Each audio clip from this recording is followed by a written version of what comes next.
এক ব্যক্তি 10% লাভে একটি রেডিও বিক্রি করেন। আরও 20 টাকা বেশি মূল্যে রেডিওটি বিক্রয় করলে 15% লাভ হতো। রেডিওটির ক্রয় মূল্য কত?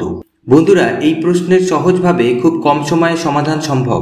যে সূত্র প্রয়োজন সেটি ব্যবহার করে অঙ্কের সমাধান করলে মুহূর্তেই অঙ্কের উত্তর পাওয়া যাবে। সূত্রটি দেখো, এক ব্যক্তি A% লাভে কোনো দ্রব্য বিক্রয় করেন। আরও P টাকা বেশি মূল্যে দ্রব্যটি বিক্রয় করলে B% লাভ হতো।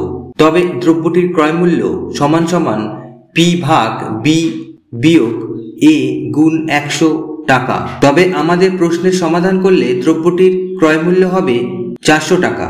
তাহলে দেখো, মুহূর্তেই অঙ্কের উত্তর পাওয়া গেল।